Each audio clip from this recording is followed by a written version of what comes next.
اور آج ہم نے دیکھا کہ 1 سال کے اندر انہوں نے ہمارا جو national telecom and radio corporation ہے NRTC کے نام سے، اس کے ساتھ ایک پارٹنرشپ کی، اور لوکل پارٹنرز میں ایک ٹیک ویلی پاکستان ہے، آسٹریلیا کے پارٹنر الائڈ ہیں، ان ساروں نے مل کے پاکستان کے اندر اب کروم بک کی اسمبلی لائن شروع کی، جس سے سالانہ 5 لاکھ لیپ ٹاپس جو ہیں وہ بنا کریں گے. اور ہری پور میں یہ اسمبلی لائن ہمارا جو اسپیشل ٹیکنالوجی زون ہے اس کے اندر یہ اسمبلی لائن ہے. اور میں نے جا کے دیکھی، state of the art assembly line ہے، مگر جو مجھے سب سے زیادہ خوشی ہوئی کہ 600 لوکلز وہاں پہ صرف اس ایک اسمبلی لائن کے اوپر، جس کی ابھی کیپیسٹی انشاءاللہ بڑھے گی جیسے جیسے ڈیمانڈ بڑھے گی، مگر 600 بچے بچیاں ینگ امپلائڈ تھے، اور اس میں بہت ساری ینگ خواتین تھیں جو کہ وہاں پہ اس فیکٹری کے اندر کام کر رہی تھیں. تو جب لوکل مینوفیکچرنگ اسمبلی شروع ہوتی ہے تو ٹیکنالوجی ٹرانسفر ہوتی ہے. ابھی ہم اس کی مزید لوکلائزیشن کی ان سے بات کر رہے ہیں. ٹیکنالوجی ٹرانسفر ہوتی ہے جب آپ کے بچوں کو اس طرح کی ہائی ٹیک انڈسٹری میں کام کرنے کا موقع ملتا ہے تو کیپیبلٹی ڈیولپ ہوتی ہے، آپ کا کرٹیکل ہیومن ریسورس ڈیولپ ہوتا ہے. اور انشاءاللہ آگے جاتے ہوئے ہم دیکھیں گے کہ پاکستان سے بننے والا جو میڈ ان پاکستان کروم بک ہے اس کو ہم دنیا میں ایکسپورٹ کریں گے. تو یہ ایک پوری ایکو سسٹم جو ہے وہ ڈیولپ ہوتا ہے. اس سے باقی جو ٹیکنالوجی کمپنیز ہیں ان کو بھی انکریجمنٹ ملتی ہے کہ پاکستان کے اندر کس طرح کے مواقع موجود ہیں. اور یہاں پہ میں ضرور کہنا چاہوں گی کہ ہمارے جو منسٹر ہیں ڈیفینس پروڈکشن کے، انہوں نے ہمارا بڑا ساتھ دیا، اور اسی طرح سے ایک لارجر جو میکرو اکانومی بہتر ہوئی، ہماری معیشت میں بہتری آئی، یہ اس کا انجام ہے کہ ہم آج یہ تمام چیزیں دیکھ رہے ہیں. اور شیزا obviously اب میں چاہتا ہوں کہ آپ روشنی ڈالیں کہ جاب کریشن کے حوالے سے کتنا اہم سنگ میل ہے یہ. اسکل ڈیولپمنٹ کا جو ایک گیپ تھا، پاکستان آج سے کچھ عرصہ پہلے تک لیبر تیار کر رہا تھا جو کہ سعودی جاتے تھے، جو کہ گلف والی کنٹریز میں موسٹلی جاتے تھے، وہاں ریکوائرمنٹ ہوتی تھی. اب یہ جو گوگل کی پریزنس ہے پاکستان میں، اسکل ڈیولپمنٹ ہوگی، اور وہ جو ویکیوم ہوگا، exactly high tech skill development ہوگی، اور وہ جو ویکیوم میں کریٹ ہوا تھا وہ بھی کور ہوگا. اینڈ لاسٹلی یہ بھی بتائے گا کہ obviously اب جب یہ گوگل کروم بک کی اسمبلی لائن پاکستان میں آئے گی تو اس کے بعد پھر انٹرنشپ کے مواقع پرووائڈ کیے جائیں گے انجینئرس کو، ہمارے بچوں کو. جی ایبسلیوٹلی. تو اگر میں خالی امپلائمنٹ کی بات کروں تو میں نے آپ کو بتایا کہ بالکل انیشیل فرسٹ فیز میں ہی ہم نے 600 بچے انجینئرز تھے وہاں پہ، ہر طرح کی ہر لیول کی جو ہے وہ امپلائمنٹ کی موقع جو ہے وہ وہاں پہ جنریٹ ہوا. اور ان 600 بچوں کو بچیوں کو وہاں پہ فرسٹ فیز میں نوکری مل گئی ہے.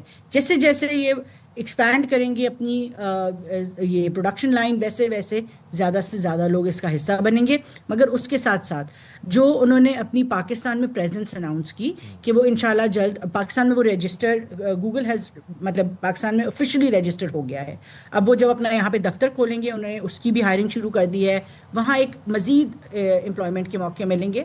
اور تیسرا جو ہے جو ان کا ہماری منسٹری کے ساتھ، منسٹری آف IT کے ساتھ ایک MOU ہوا ہے، اس کے ذریعے جو ہم نے اسکلنگ کی، ٹریننگ کی، AI لیبس کی بات کر رہے ہیں، ایجوکیشن کی فیلڈ میں جو ہم ان سے بچوں کو تعلیم دینے کی، اسپیشلی جو سیکنڈری اسکول کے بچے ہیں وہاں پہ تعلیم کو بہتر کرنے کی، آرٹیفیشل انٹیلیجنس ایجوکیشن سسٹمز میں انکارپوریٹ کرنے کی بات ہو رہی ہے.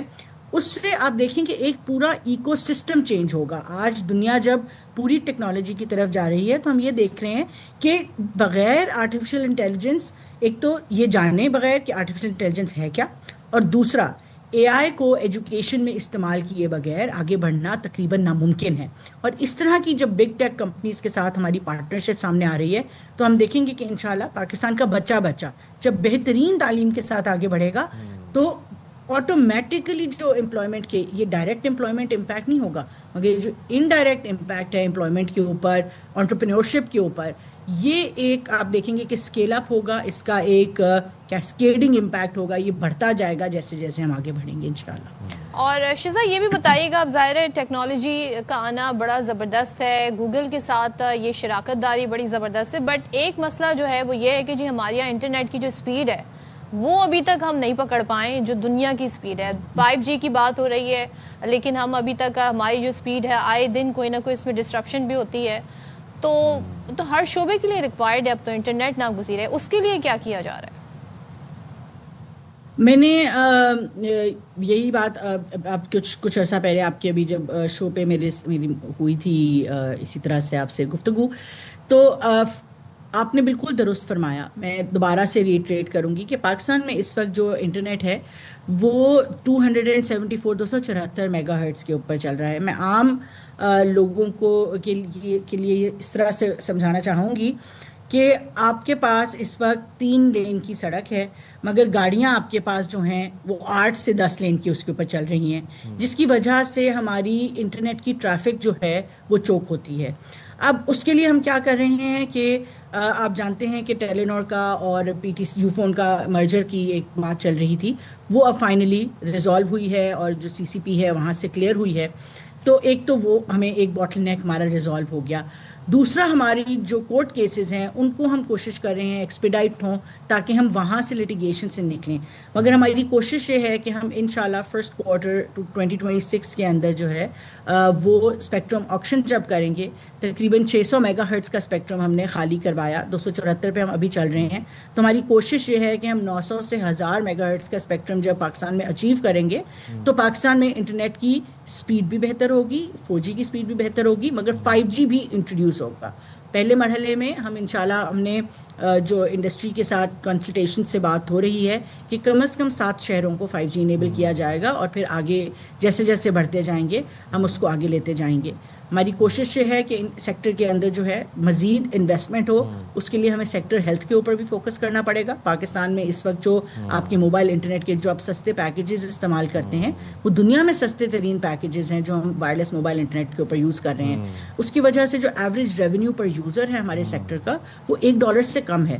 ہمارے ریجن کے اندر جو اچھا ہیلدی سیکٹر ہے اس کا $4 پر جو ہے نا ریونیو ہے پر یوزر.